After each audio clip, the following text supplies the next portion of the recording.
ServiceNow announced its Q3 FY25 earnings just the other night.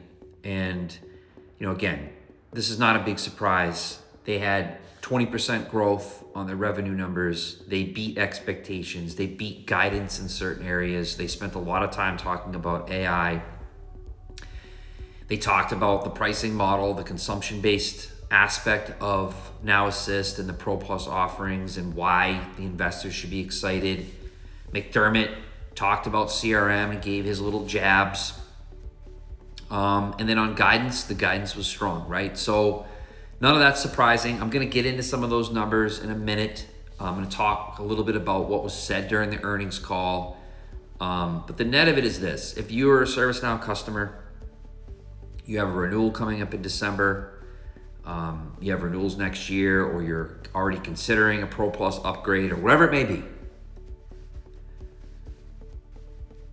now is the time to really, really make sure that you have the right relationship in place. That's both human, but also contractual, also commercial, because we're kind of at that point where if you don't do this right, it's not going to be impossible to correct, but it's not going to be easy.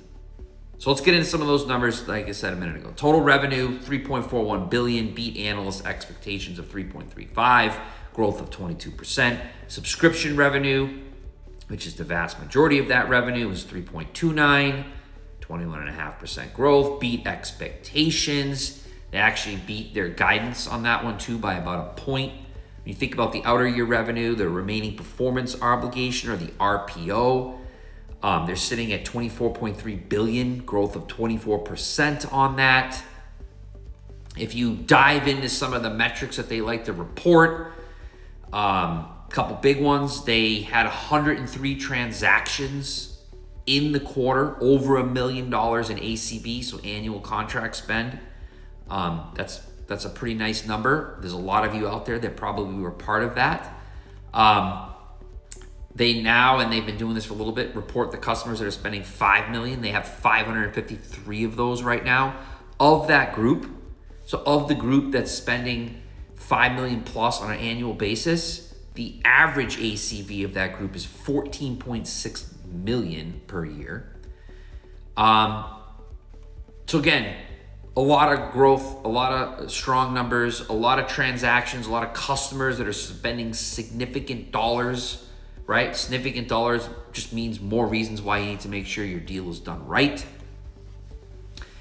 Let's talk about AI. The big thing about AI was they talked about the fact that they think they're going to get to 500 million FY25, and they think they're likely and even more likely going to surpass $1 billion by FY26. So the dollars tied to AI.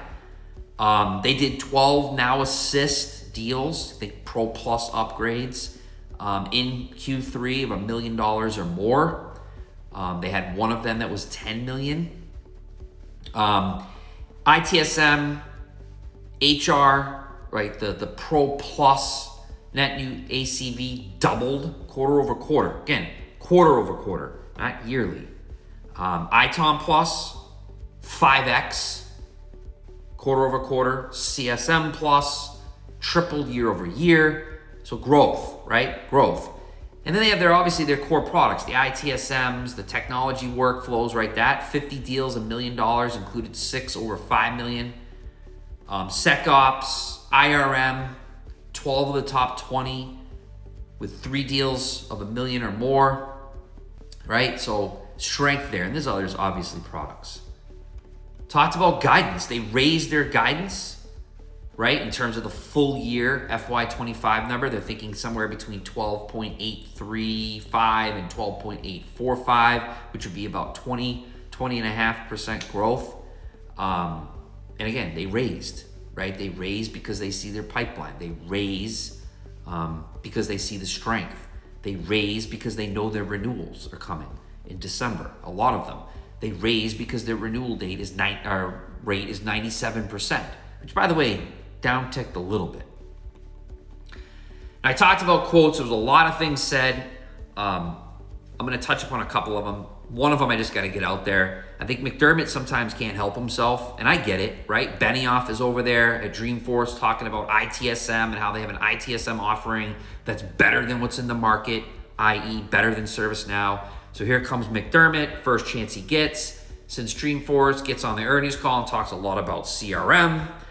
The thing that stood out to me specifically was the fact that it's, they're always going where customers need them to go.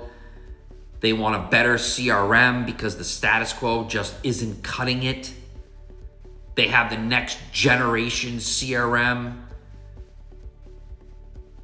right? Again, in other words, we're better than Salesforce. Legacy, not good, we are, right? That's pretty clear.